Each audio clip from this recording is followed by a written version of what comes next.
Hello बच्चों, स्वागत है आप सभी का इस वीडियो में। लास्ट वीडियो में हम लोगों ने 6.2 प्रश्नावली पूरी कंप्लीट कर ली थी। इस वीडियो में हम लोग 6.3 प्रश्नावली की तरफ बढ़ेंगे।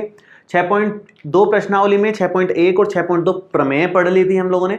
अब इस 6.3 प्रश्नावली के लिए 6.3, 6.4 और 6.5 नंबर की प्रमेय हमें पढ़नी होगी। उसके बाद उदाहरण करते हुए फिर हम प्रश्नावली 6.3 की तरफ चलेंगे। तो 3 प्रमेय हमें पहले पढ़नी है। पढ़नी क्या है, मतलब उसको सिद्ध करना भी सीखना है, क्योंकि एग्जाम में कोई ना कोई एक प्रमेय तो आपके जरूर आती है। 6.1 से लेकर के आगे जितनी भी प्रमेय है इसमें, वो कोई ना कोई एक प्रमेय जरूर एग्जाम में आती है। तो आपको एकदम ढंग से अच्छे से प्रैक्टिस कर लेनी है इन सभी प्रमेयों की। ठीक है, तो शुरू करेंगे। 6.3 प्रमेय देखिए क्या है। यदि दो त्रिभुजों में संगत कोण बराबर हों तो उनकी संगत भुजाएं एक ही अनुपात में होती हैं और इसलिए ये त्रिभुज समरूप होते हैं। अब दो त्रिभुजों की बात कर रहे हैं जिसमें संगत कोण बराबर हैं। पहले मैं ऐसे दो त्रिभुज बना देता हूं। देखिए, ये मैं एक त्रिभुज बना रहा हूं ABC। ठीक है, दूसरा त्रिभुज बना लेते हैं एक अपन PQR। इससे थोड़ा बड़ा, थोड़ा अलग अलग साइज का बना लिया। ये ABC त्रिभुज बना लिया। ये है PQ और R त्रिभुज। ठीक है, अब हमें बोला क्या गया है, यदि दो त्रिभुजों में संगत कोण बराबर हों। संगत कोण का मतलब है कोण A बराबर है कोण P के, कोण B बराबर दे रखा है कोण Q के, और कोण C बराबर दिया हुआ है कोण R के। ऐसा क्वेश्चन में दिया हुआ है। उनकी संगत भुजाएं एक ही अनुपात में होती हैं, यह हमें सिद्ध करना है। तो मैं लिख देता हूं एक बार। कथन तो हमने लिख दिया है। अब कथन के बाद, डायग्राम के बाद नेक्स्ट नंबर आता है हमेशा प्रमेय में क्या दिया गया है वो लिखने का। तो दिया है, क्या दिया हुआ है, दिया है कि कोण A बराबर है कोण P के, कोण B बराबर है कोण Q के, और कोण C बराबर है कोण R के। ये हमने लिख लिया। अब क्या सिद्ध करना है, समीकरण 3 तक बना लो इससे। समीकरण 1, समीकरण 2 और समीकरण 3। सिद्ध क्या करना है वो लिखो। तो सिद्ध करना है उनकी संगत भुजाएं एक ही अनुपात में होती हैं, मतलब समानुपाती होंगी संगत भुजाएं। संगत भुजाएं मतलब इसकी तो AB ले लो, इसके संगत इधर PQ है। इसकी BC ले लो, इसके संगत यहां QR है। इसकी भुजा AC ले लो, इसके संगत यहां पर PR है। ये सभी संगत भुजाएं समान अनुपात में होंगी। अनुपात मतलब डिवाइड, रेशो, डिवाइड दोगे तो AB बटे PQ। ये कहना चाह रहा है कि AB बटे PQ बराबर होगा BC बटे QR। BC बटे QR वो बराबर होगा AC बटे PR के, AC बटे PR के। ये हमें सिद्ध करना है कि इसका इससे अनुपात, इसका इससे अनुपात और इसका इससे अनुपात बराबर आएगा। ये सिद्ध करना है हमारे को। ठीक है, तो ये सिद्ध करना हमें लिख लिया हम लोगों ने। इसके बाद नेक्स्ट है, यहां तक तो क्वेश्चन मतलब कथन पढ़ करके हमने लिख लिया। वैसे कथन भी आपको एग्जाम में याद रखना है।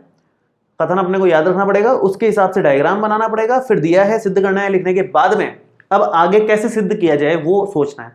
अब यहां पर इस तरह का जब भी प्रश्न आएगा ना समानुप समरूप वाला, तो उस केस में क्या करना है, आपको एक रचना करनी होगी। यहां पर एक रचना करनी होगी। जितनी भी आप प्रमेय पढ़ोगे मोस्टली सभी में कुछ ना कुछ रचना करनी होती है, तब आप आगे उसको हल कर पाते हैं पूरा का पूरा। तो मैं यहां एक रचना कर रहा हूं। रचना किस तरह की होगी, देखो।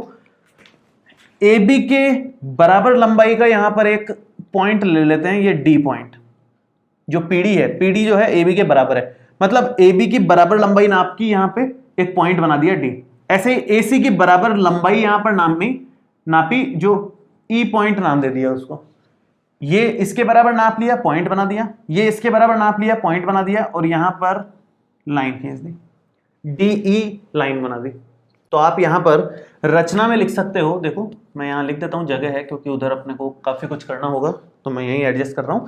रचना में आप लिखोगे कि PQ तथा PR रेखा पर दो बिंदु D और E इस प्रकार ले रहे हैं कि AB बराबर हो जाएगा PD के, BC बराबर हो जाएगा PE के। लिखोगे आप कि भुजा PQ तथा PR पर दो बिंदु D और E इस प्रकार लिए हैं कि ए बी बराबर होगा पीडी के, ए बी बराबर है पीडी के, एवं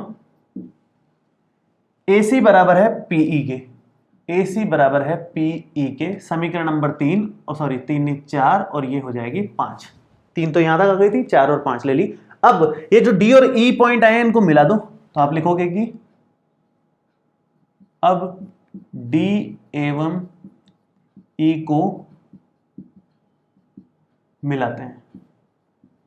ये हमने रचना कर ली, डी रेखाखंड बन गया। अब यहां पर देखो क्या हुआ, यहां पर एक त्रिभुज बन गया पी डी ई और यहां पर एक त्रिभुज है ए बी सी। हम इनको सर्वांग सम प्रूव करेंगे। आप लोगों ने 9th क्लास में सर्वांग सम त्रिभुज प्रूव करने के कई सारे तरीके सीखे हैं। उनमें से एक तरीका था SAS प्रमेय। SAS तरीका क्या था, मैं लिखता हूं एक बार। SAS तरीका था, इसको फुल फॉर्म में लिखते हैं side angle side. Side angle side मतलब भुजा कोण भुजा, उसकी मदद से यह सर्वांग सम हो जाएगा आसानी से। कैसे, हमने अभी भी देखा कि इसके समान भुजा ये ली है हमने, पूरा समीकरण नंबर 4 से इसके समान भुजा हमने ये ली है और ये कोण तो वैसे ही समान है, ये तो हमारे को समीकरण 1 से ही दे रखा है। तो समीकरण 1, समीकरण 4 और समीकरण 5 की मदद से हम ये कह सकते हैं कि ये वाला त्रिभुज और ये वाला त्रिभुज ऊपर वाला, दोनों त्रिभुज SAS सर्वांग समता से, या कह लो भुजा कोण भुजा सर्वांग समता से सर्वांग सम कहलाएंगे। ठीक है, तो मैं यहां लिख देता हूं इसको, जो मैंने बोला है उसको। आप शुरू कैसे करोगे, सिस्टमेटिक लिखना है आपको, तो मैं एकदम सिस्टमेटिक लिख रहा हूं। हमने दिया है, सिद्ध करना है, रचना लिख ली, उसके बाद नंबर आएगा उपपत्ति का। उपपत्ति ये मैंने बीच में रफ का काम कर दिया है ताकि आपको समझ में आ जाए, बस इतना। बाकी ये डायग्राम में आप बना सकते हो, इस तरह की लाइंस वगैरह ये सब बना सकते हो। उपपत्ति में लिखोगे आप कि त्रिभुज ABC एवं त्रिभुज PDE में हम क्या कह सकते हैं, इसमें हम कह सकते हैं समीकरण 1, 4 एवं 5 से बार बार लिखने की क्या जरूरत है। 1 में हमने कोण दिखा दिया, ये कोण, और आजू बाजू की साइड्स यहां पर दिखाई दी 4 और 5 में। तो 1, 4, 5 से हम कह सकते हैं त्रिभुज ABC सर्वांग सम है त्रिभुज PDE के। किस तरह से, भुजा कोण भुजा सर्वांग समता, इस सर्वांग समता की मदद से हमने इसको सर्वांग सम सिद्ध कर दिया। अब सर्वांग सम होने का मतलब क्या होता है, सर्वांग सम होने का मतलब होता है सभी कोण बराबर और सभी भुजाएं भी बराबर। ये सर्वांग सम का नियम है कि सभी कोण भी बराबर होते हैं और सभी भुजाएं भी बराबर होती है। हमारे को फिलहाल तो कोणों से मतलब है, हम ये चाह रहे हैं कि B बराबर जो है D के। भाई भुजा कोण भुजा सर्वांग समता है, अतः दोनों त्रिभुजों के संगत कोण एवं संगत भुजाएं बराबर होंगी। तो संगत कोण बराबर होने का मतलब है कोण A बराबर होगा कोण P के, अतः है आप लिखोगे कोण A बराबर है कोण P के और कोण B बराबर है कोण D के। इस त्रिभुज की बात चल रही है, कोण B बराबर है कोण D के एवं कोण C बराबर है कोण E के। तो कोण C बराबर है कोण E के। समीकरण नंबर आप इसको 6 दे दो, इसको आप 7 नंबर दे दो। 2 समीकरण हमने बना ली है। अब देखिए बहुत ही कमाल का यहां कंक्लूजन सामने आएगा। यहां से हम कह सकते हैं कि कोण B कोण D के बराबर है और यहां से आ रहा है कोण B जो है कोण Q के बराबर है। तो समीकरण 2 से कोण B का मान उठा करके समीकरण नंबर 6 में रख दो, या समीकरण 6 से मान 2 में रखने पर, समीकरण 6 से मान 2 में रख दो और साथ में एक काम करो, ये भी कर ही लो कि यहां से 7 से मान उठा करके आप 3 में रख दो। कोण C का मान 7 नंबर से उठा करके यहां रख दो समीकरण नंबर 3 पे। तो आप यहां लिखोगे कि समीकरण 6 से मान 2 में तथा समीकरण 7 से मान 3 में रखने पर तो क्या बनेगा यहां बन जाएगा 6 से मान रखा हमने 2 में, तो कोण D बराबर हो जाएगा कोण Q के, कोण D बराबर हो जाएगा कोण Q के, समीकरण नंबर 8 आ गया, एवं कोण E बराबर हो जाएगा कोण R के, कोण E बराबर हो जाएगा कोण R के, समीकरण नंबर 9। ध्यान से देखें अब इसको क्या बराबर कर लिया हमने D को Q के बराबर कर दिया, E को R के बराबर कर दिया। आपने 9th क्लास में सीखा हुआ है कि अगर दो समांतर रेखाएं हैं तो संगत कोण बराबर होते हैं, अदरवाइज ये दोनों कोण बराबर होने का सवाल ही नहीं है। तो ये दोनों समांतर रेखाएं हैं तभी तो ये बराबर रहे होंगे भाई, ये दोनों समांतर रेखाएं हैं तभी तो ये संगत कोण बराबर रहे होंगे। आप लिखोगे समीकरण 8 एवं 9 से हम कह सकते हैं, क्या कह सकते हैं कि DE समांतर है QR के, DE समांतर है QR के। हम किस लॉजिक से कह रहे हैं? हम लॉजिक लिख रहे हैं संगत कोण, संगत कोण, करस्पॉन्डिंग एंगल्स, संगत कोणों के कारण हम ये कह पा रहे हैं कि DE समांतर है QR के। ठीक है, अब इसके बाद की कहानी क्या है? अब जब ये दोनों भुजाएं समांतर आ गई हैं तो आप थेल्स प्रमेय का इस्तेमाल कर सकते हो। थेल्स प्रमेय में क्या होता है कि किसी त्रिभुज में इस तरह से दो भुजाएं समांतर आ जाएं तो संगत अनुपात बराबर होता है, मतलब PD का अनुपात DQ से बराबर होगा PE का अनुपात ER से। ये हमने थेल्स प्रमेय में सीखा है, 6.1 नंबर की प्रमेय, पिछले वीडियोस में आप देख सकते हो, सेकंड नंबर का वीडियो जो है। ठीक है, तो मैं एक बार ये मिटाता हूं और आगे की कहानी शुरू करते हैं। देखो, अब ये जो समीकरण हमारे काम की थी वो बचा ली, बाकी सब मिटा दिया है मैंने। इसमें भी स्पेशली चौथी और पांचवी समीकरण बहुत काम की है। चौथी मैंने इसके ऊपर लिखी थी जो दिख नहीं रही थी, तो मैंने मिटा करके यहां लिख दी है।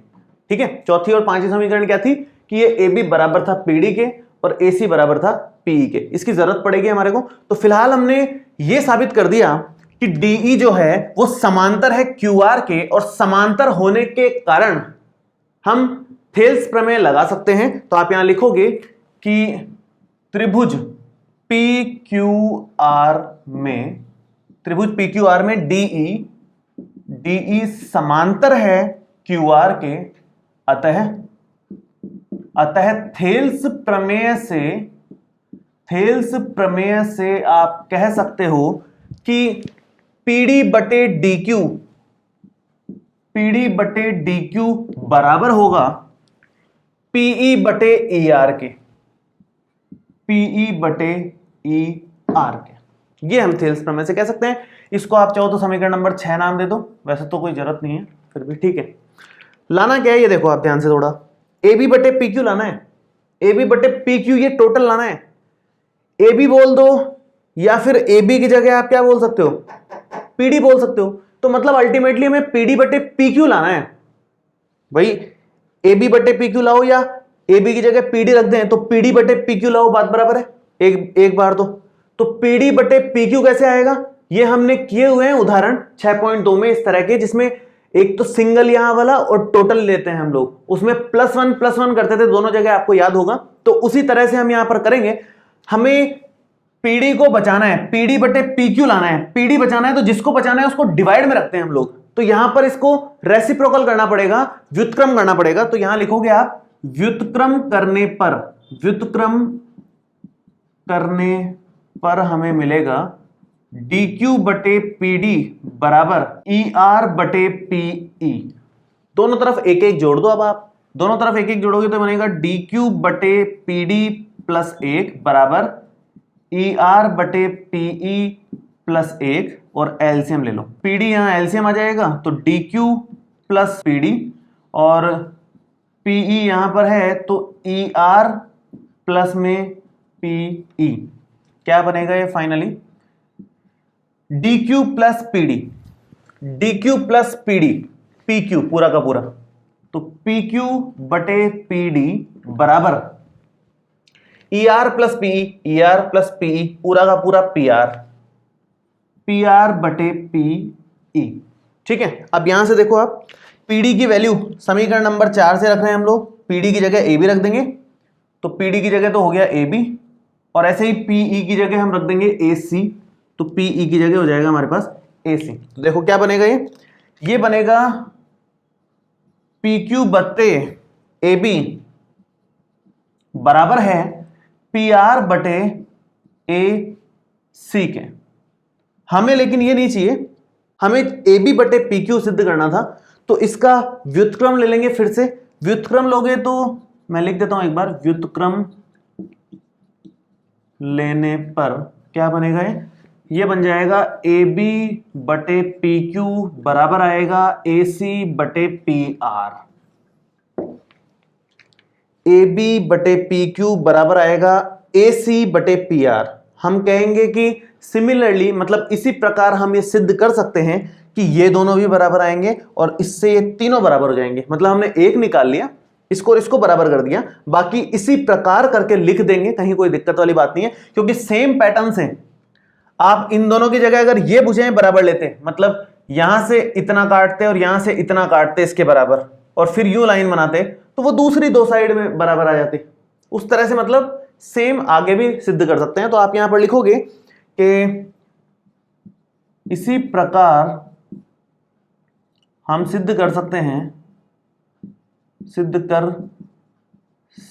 हैं कि ए बी बटे पी क्यू जो है, ए बी बटे पी क्यू जो है वो बराबर है बी सी बटे क्यू आर के, बी सी बटे क्यू आर के। ये सिद्ध कर सकते हैं हम लोग।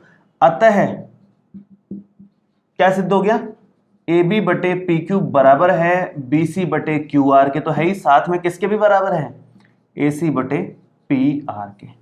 ये फाइनली हमने सिद्ध कर दिया। ठीक है, तो एक बार फिर से देख लेते हैं क्या कह रहा है ये। यदि दो त्रिभुजों में संगत कोण बराबर हो, हमें बस ये दे रखा था कि ये कोण बराबर है, कोण ए कोण पी के बराबर है, कोण बी कोण क्यू के बराबर है, और कोण सी कोण आर के बराबर है। उससे हमने ये साबित कर दिया कि भुजाएं भी अगर कोण बराबर हैं तो फिर वो भुजाएं समान अनुपात में होती हैं, मतलब ये त्रिभुज समरूप त्रिभुज होंगे। समरूप त्रिभुजों में क्या खास बात होती है कि कोण सभी बराबर हो जाएंगे और रेखाओं के अनुपात बराबर होंगे। सर्वांग सम त्रिभुज जो 9th क्लास में आपने पढ़ा था और इसमें भी हमारे काम आया कि ये दोनों त्रिभुज सर्वांग सम भी थे, उसमें क्या खास बात होती है, उसमें भी कोण तो समान होते ही हैं, साथ में भुजाएं भी समान होती है। समरूप में भुजाएं समान अनुपात में होती है, समान नहीं होती, बस ये डिफरेंस है दोनों में। ठीक है, तो प्रमेय 6.3 को अगर शॉर्ट में लिखना हो तो किस नाम से जानते हैं हम लोग, ट्रिपल ए के नाम से जानते हैं। ट्रिपल ए का मतलब है एंगल एंगल एंगल, मतलब कोण कोण और कोण, मतलब तीनों कोण अगर समान तो इसका मतलब वो समरूप त्रिभुज हो जाएंगे। इस नाम से इसको जानते हैं, ए ट्रिपल ए के नाम से। लेकिन केवल तीनों एंगल्स के समान होना जरूरी नहीं है, केवल दो एंगल भी समान हो तो भी सेम ही प्रमेय लगती है। केवल दो एंगल मतलब डबल ए, एंगल एंगल, कोई भी दो एंगल अगर ये इसके समान है और ये इसके समान आ जाए तो भी सारा का सारा सेम है, क्योंकि दो कोण समान हो गए तो तीसरा 100% समान होगा ही होगा। मैं एक एग्जांपल से आपको बता देता हूं, देखो मान लो ये कोई दो त्रिभुज हैं जिनके दो कोण समान दे रखे हैं, कोई से भी दो कोण ले लो जो आपको ठीक लगते हैं, जैसे ये कोण और ये कोण समान दे रखा है और समान में मान लो इनका मान x दिया हुआ है, दोनों का कोणों का मान। ऐसे ये दो कोण समान दे रखे हैं मान लो और इनका मान y दे रखा है, तो एक्चुअल में तीसरा भी समान ही होता है।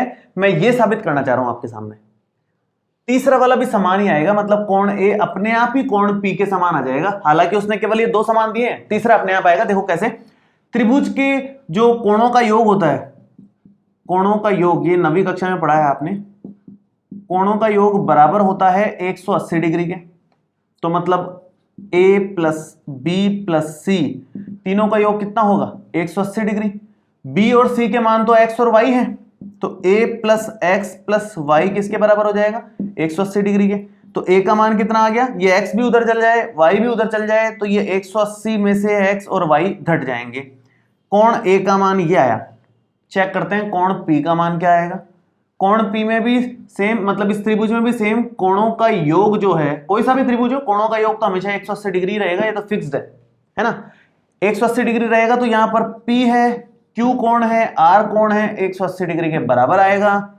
अब यहाँ पर P का मान तो P है, Q और R के मान x और y आप यहाँ रख दोगे तो ये 180 डिग्री करने के कारण P का मान आ गया 180 माइनस एक्स माइनस वाई, ये हमारा फाइनल आ गया P।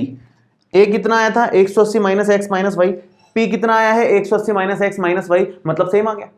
अगर दो कोण बराबर है तो तीसरा हमेशा ही बराबर आता है। तो जरूरी नहीं है कि आपको क्वेश्चन में तीनों कोण समान दिखें, आपको केवल AA मतलब एंगल एंगल एंगल एंगल मतलब कोण कोण समान दिख गए ना दो भी, तो भी आप उनको समरूप लिख दो, उनके भुजाओं का अनुपात समान कर सकते हो। तो हमने दो एक तरीके से चीजें पढ़ ली, एक तो ये कि ए कोण कोण कोण से हम समरूप कर सकते हैं, समरूप करने के लिए दूसरी विधि क्या है ए सिर्फ दो कोणों से भी समरूप कर सकते हैं। अब तीसरी क्या है वो हम प्रमेय अगली प्रमेय में पढ़ेंगे। देखो मैं शुरू कर रहा हूं इसको हटा करके, उसको भी सिद्ध करते हैं। हमें सारी प्रमेय सिद्ध करना सीखना है क्योंकि एग्जाम में कोई ना कोई एक प्रमेय आपके जरूर आती है, तो इसलिए थोड़ा ध्यान से देखेंगे। देखो 6.4 प्रमेय, देखिए 6.4 प्रमेय है, यदि दो त्रिभुजों में एक त्रिभुज की भुजाएं दूसरे त्रिभुज की भुजाओं के समानुपाती हो तो इनके संगत कोण बराबर होते हैं और इसलिए दोनों त्रिभुज समरूप होते हैं। हमने 6.3 में जो पढ़ा था उसी का विलोम है एक तरीके से। 6.3 में पढ़ा था कि तीनों कोण समान तो भुजाएं समानुपाती कर दो। अभी है कि भुजाएं समानुपाती दे रखी हैं तो तीनों कोण समान साबित कर दो। सेम टू सेम है, इसलिए डायग्राम वायग्राम सब आधा काम तो एकदम सेम चलेगा जो उसमें किया था। उपपत्ति से कुछ अलग शुरू होगा, बाकी सब एकदम सेम है। तो मैं डायग्राम एकदम सेम बना रहा हूं यहां पर, जो भी हमने बनाया था उस समय। हमने बनाया था एक तो ABC कोण त्रिभुज और एक बनाया था हमने PQR। तो ये ABC ये हो गया PQR, और हमने लिखा था कि दिया है, सबसे पहले तो दिया है से शुरुआत करेंगे। दिया है, क्या दिया हुआ है कि भुजाओं का अनुपात समान है, समानुपाती हैं भुजाएं, मतलब AB का अनुपात PQ से बराबर होगा BC का अनुपात QR से बराबर होगा AC का अनुपात PR से। ये हमारे को दिया हुआ है। इसके बाद में दिया है के बाद में हमें क्या सिद्ध करना है वो लिखेंगे हम। सिद्ध करना है, क्या सिद्ध करना है कि इसके संगत कोण बराबर होते हैं। संगत कोण का मतलब A कोण P के बराबर साबित करना है, और क्या करना है कोण B बराबर कोण Q साबित करना है, और क्या करना है कोण C बराबर कोण R साबित करना है। ये हमारे को सिद्ध करना है, तो इसको मैंने ऐसे ही लिख दिया, इक्वेशन बनाने की तो जरूरत है नहीं। जो दिया है उसकी एक समीकरण बना लेते हैं, समीकरण नंबर 1। आगे बढ़ते हैं। अब कुछ रचना करनी होगी, जो हमने उसमें करी थी सेम रचना मैं यहां पर कर रहा हूं, सेम टू सेम कि AB यहां से A से नापा स्केल से कितना है, वहां से B से उतना ही निशान लगा दिया। ऐसे ही A से C तक नापा कितना है, ऐसे ही P से यहां तक का निशान लगा दिया और उस लाइन को खींच दिया, नाम दे दिया DE।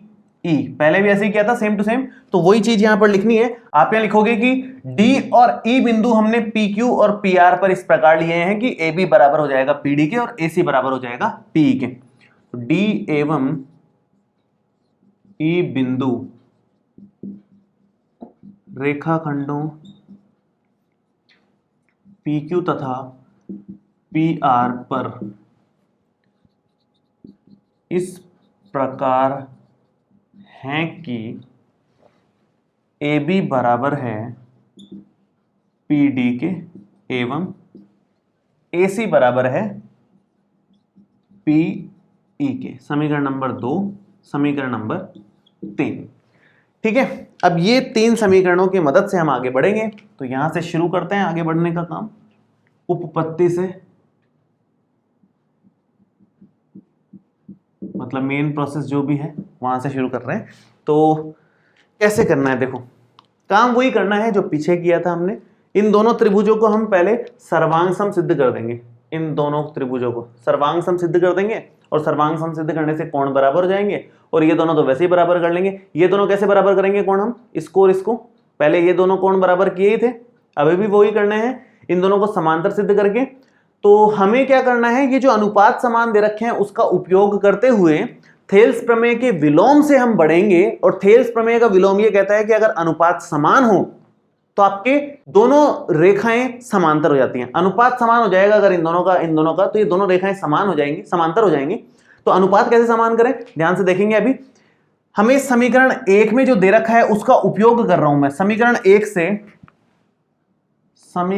1 से कुछ मैं उठा रहा हूं। क्या उठा रहा हूं? ए बी बटे पी क्यू बराबर है ए सी बटे पी आर। मैं केवल इतना ही ले रहा हूं इसमें, इन दो से काम हो जाएगा अपना। बी सी बटे क्यू आर, बी सी और क्यू आर से कोई मतलब नहीं है, इधर की और इधर की साइड और इधर की और इधर की साइड मैंने ली है यहाँ पर।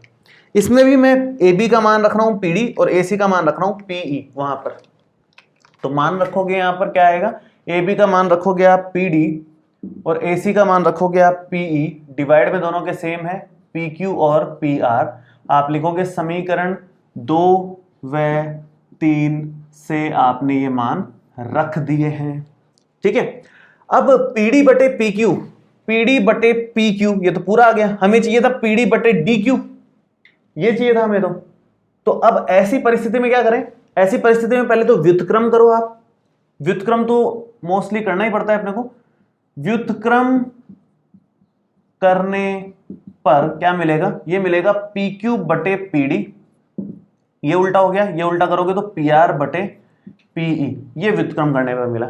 हमेशा तो हम जोड़ते हैं, जोड़ते इसलिए क्योंकि ये और ये दे रखी होती है, जोड़ करके हमें पी क्यू निकालना होता है। इस बार हम घटाएंगे, -1 करेंगे। क्यों? क्योंकि पी क्यू बड़ा दे रखा है, उसको छोटे में कन्वर्ट करना है। तो बड़ा दे रखा है और छोटे में कन्वर्ट करना है तो माइनस करो, छोटे छोटे दे रखे हैं और बड़े में कन्वर्ट करना है तो प्लस करो, सीधी सी बात यह है।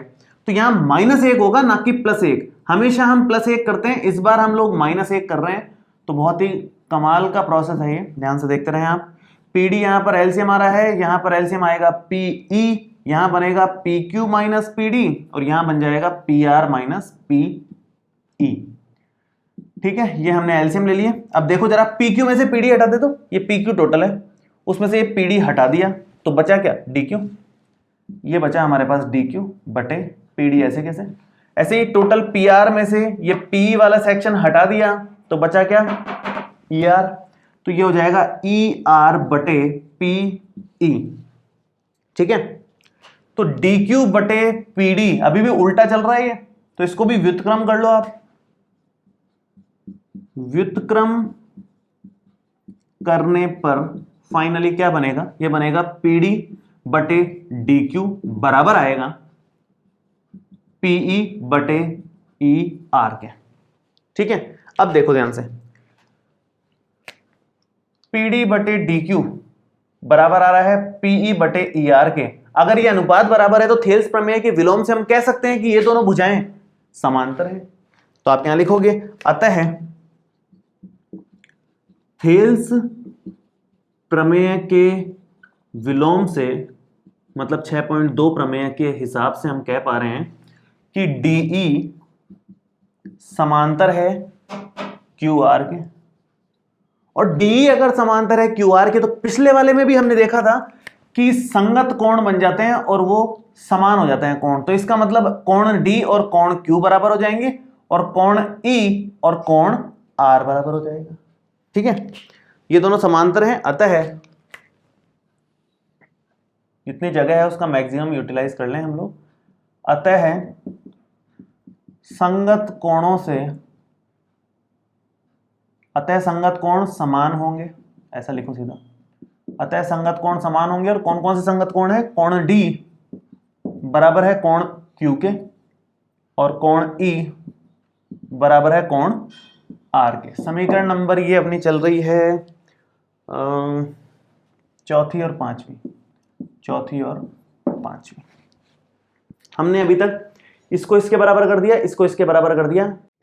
अब आप थोड़ा ध्यान दो, हमने 6.3 प्रमेय में क्या सीखा था कि अगर तीनों कोण या तो बराबर हो जाएं या दो कोण भी बराबर हो जाएं तो त्रिभुज समरूप हो जाते हैं। तो यहां पर आप ध्यान दो तो PDE में और PQR में ये दो कोण तो बराबर ही हो गए ना, समीकरण 5 और 6 से। इसलिए आप कह सकते हो अतः कोण समरूपता से आप कह सकते हो कि भाई त्रिभुज PDE समरूप है त्रिभुज PQR के, त्रिभुज PQR के। ये दोनों त्रिभुज समरूप है। अब समरूप है इसका मतलब इसकी भुजाओं का अनुपात समान होगा। 6.3 में हमने ये देखा था कि भुजाओं का अनुपात समान होगा। तो भुजाओं का अनुपात लो आप PD बटे PQ, बड़े वाले की भुजा PQ है बराबर इधर छोटे वाले की PE है और उसके अनुपात में बड़े वाले की PR है बराबर ये DE है और बड़े वाले की QR है। तो बड़े और छोटे त्रिभुजों में भुजाओं का अनुपात समान कर दिया। क्यों? क्योंकि दोनों समरूप त्रिभुज हैं। समरूप त्रिभुजों में कोण समान होते हैं और भुजाओं का अनुपात समान होता है। अब यहां से मैं केवल इसको ले रहा हूं, देखो PD बटे PQ लिख रहा हूं बराबर में DE बटे QR लिख रहा हूं। कोई भी दो लिख लो, कोई फर्क नहीं पड़ता। इस दो को क्यों लिख रहा हूं, उससे आगे कनेक्शन बनेगा। देखो कैसे बनेगा। PD का मान यहां पर रख दो आप AB, तो PD का मान यहां AB रख दें तो AB बटे PQ बराबर हो जाएगा DE बटे QR के। ये समीकरण किससे रखा हमने? 2 से। समीकरण 2 से मान रख दिया। अब देखो यहां पर एक तो समीकरण नंबर ये हम दे देते हैं 7 नंबर। 7 नंबर को देखो आप और 1 नंबर को देखो। AB बटे PQ का मान किसके बराबर दे रखा है समीकरण 1 से? BC बटे QR के। तो AB बटे PQ का मान यहां से उठा करके हम साथ में रख रहे हैं। समीकरण 1 से मान साथ में रखने पर क्या बनेगा? देखो ये बनेगा BC बटे QR बराबर हो जाएगा DE बटे QR के। QR से QR कट जाएगा और BC बराबर आ जाएगा DE के। BC बराबर आ गया DE के। BC बराबर आ गया DE के। तो अब देखो क्या करेंगे हम इससे। ये मैंने इधर का पोर्शन मिटा दिया है। हमने समीकरण 2 और 3 यहां पर लिखी थी, मैंने मिटा दी गलती से। समीकरण 2 और 3 में ये था कि AB बराबर है PD के। समीकरण 2 में ये था कि AB बराबर है PD के। समीकरण 3 में ये था कि AC बराबर है PE के। और ये लास्ट जो आई है समीकरण नंबर 8 में क्या है? समीकरण नंबर 8 में हमने देखा कि BC बराबर है DE के। अगर इसको ध्यान से देखो तो अतः है भुजा भुजा भुजा सर्वांग समता से आप कह सकते हो कि ये दोनों त्रिभुज सर्वांगसम हो गए। त्रिभुज ABC सर्वांगसम हो जाएगा त्रिभुज PDE के। ABC सर्वांगसम हो जाएगा PDE के, क्योंकि इसकी साइड इसके बराबर, इसकी साइड इसके बराबर, इस साइड को इस साइड के बराबर कर दिया हमने। तीनों साइड आपस में बराबर हो गई तो S S S मतलब भुजा भुजा भुजा सर्वांग समता से दोनों के दोनों त्रिभुज सर्वांगसम हो गए। और त्रिभुज सर्वांगसम होने का मतलब है कि कोण बराबर, भुजा बराबर, सब कुछ बराबर। तो कोण बराबर कर लो, भुजा तो हमने कर ही ली है। मेन हमारे को कोण से मतलब है, तो मैं कोण बराबर कर रहा हूं। अतः है आप लिखोगे यहां कोण A बराबर होगा कोण P के, कोण B बराबर हो जाएगा कोण D के, और कोण C बराबर हो जाएगा कोण E के। देखो एक तो यही सिद्ध करना था हमारे को, वो तो हमने कर दिया। एक हमें जो सिद्ध करना था यहां पर, उसमें आप सिद्ध करने के लिए कोण D का मान रख दो। कोण D का मान कोण Q के बराबर लेके आए थे हम लोग, वो मैंने यहां पर लिखा हुआ है। हाँ, समीकरण लिखी हुई है। समीकरण नंबर 5 से कोण D का मान कोण Q के बराबर लिख दो यहां। तो ये क्या बन जाएगा? कोण B बराबर कोण D की जगह रखोगे आप कोण Q। एक दूसरा ये आ गया हमारे पास, ये आया समीकरण 5 से। और समीकरण 6 से E का मान रख दो R के बराबर, तो ये बन जाएगा कोण C बराबर कोण R के बराबर। ये बना समीकरण 6 से। हमने फाइनली क्या कर लिया? कोण A को कोण P के बराबर कर दिया, कोण B को कोण Q के बराबर साबित कर दिया, और कोण C को कोण R के बराबर साबित कर दिया। तो तीनों कोण आपस में बराबर हो गए फाइनली। तो हमें भुजाओं का अनुपात समान दिया हुआ था, हमने कोणों को भी बराबर कर दिया। इसका मतलब अगर तीनों कोण समान है तो भुजाओं का अनुपात समान होता है, उसको A प्रमेय बोल देते हैं। अगर तीनों भुजाओं का अनुपात समान है तो कोण बराबर हो जाते हैं, उसको S समरूपता बोलते हैं। भुजा भुजा भुजा समरूपता बोलते हैं उसको। ठीक है, तो 6.4 भी कंप्लीट कर ली है। 6.5 भी इसी तरह की है, उसका प्रूफ भी लगभग इसी तरह का है, लेकिन अपनी बुक में बहुत छोटा सा दे रखा है, इतनी इंपॉर्टेंट भी नहीं है एग्जाम में आने के हिसाब से। तो मैं केवल उसको समझा देता हूं कि वो क्या कहना चाह रही है, और फिर हम एग्जाम्पल्स की तरफ बढ़ेंगे। देखिए क्या है वो थ्योरम, लिखता हूं मैं।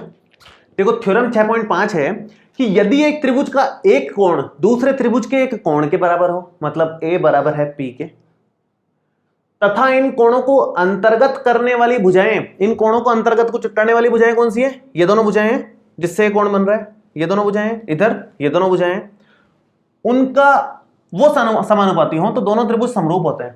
अब देखो यहां पर क्या कहना चाह रहा है, ये कह रहा है कि एक तो कोण ए बराबर हो जाए कोण पी के, और ए बी का अनुपात पी क्यू से, ए बी का अनुपात पी क्यू से, और ए सी का अनुपात पी आर से बराबर हो जाए, ए सी का अनुपात पी आर से बराबर हो जाए, तो वो दोनों त्रिभुज समरूप हो जाएंगे। साइड एंगल साइड, भुजा कोण भुजा, तीसरी ये आई है, मतलब इसको लिखोगे आप एस ए एस, मतलब साइड एंगल साइड, मतलब भुजा कोण भुजा समरूपता, ये नाम है इसका। तो हमने कितनी पढ़ी है, ये सभी बहुत काम की हैं। अपने जो क्वेश्चंस आएंगे उनमें सभी क्वेश्चंस में मतलब अलग अलग काम आती रहेंगी सिचुएशन के हिसाब से, हमें सभी आनी चाहिए। तो मैं लिख देता हूं क्या क्या हमने पढ़ी है अभी तक। हमने एक तो पढ़ ली ट्रिपल ए, कोण कोण कोण, एंगल एंगल एंगल। एक पढ़ ली हमने डबल ए, केवल 2 एंगल हो तो भी काम चल जाएगा। एक पढ़ ली हमने एस एस एस, मतलब तीनों भुजाओं का अनुपात समान हो तो भी काम चल जाएगा, तो भी समरूप कह सकते हो आप। और एक हमने पढ़ ली लास्ट में एस ए एस, जिसका मतलब है कि 2 भुजाओं का अनुपात समान हो, तीसरी का नहीं हो कोई बात नहीं, 2 का अनुपात समान हो जाए और उनके बीच का कोण बराबर हो जाए तो भी काम चल जाएगा। तो ये 4 हमने अभी तक पढ़ी है। इन 4 के हिसाब से हमें उदाहरण और प्रश्न करने हैं, जो कि काफी ज्यादा इंपॉर्टेंट है एग्जाम के पॉइंट ऑफ व्यू से। 6.2 और 6.3 प्रश्नावली बहुत इंपॉर्टेंट है, ठीक है। तो ये हम उदाहरण करेंगे। अब इनके हिसाब से आप लोग इन प्रमेयों की काफी अच्छे से प्रैक्टिस कर सकते हो। ये 6.5 प्रमेय मैं एक बार आपको दिखा रहा हूं कि ये इस तरह से सिद्ध कर सकते हो। अगर आपको करनी हो तो आप ये कर सकते हो घर पे बैठ करके शांति से। हमने 6.3 और 6.4 ढंग से कर ही लिया है, उसी तरह से होगी, लगभग सेम है, पैटर्न ऑलमोस्ट सेम है। आराम से शांति से देखोगे समझ आ जाएगी आप लोगों को। बाकी मेन जो इंपॉर्टेंट है 6.1 और 6.3 सबसे ज्यादा इंपॉर्टेंट है, उनको तो आप एकदम रट लेना, घोट लेना, और 6.4 भी एक बार कर ही लेना, ठीक है जी।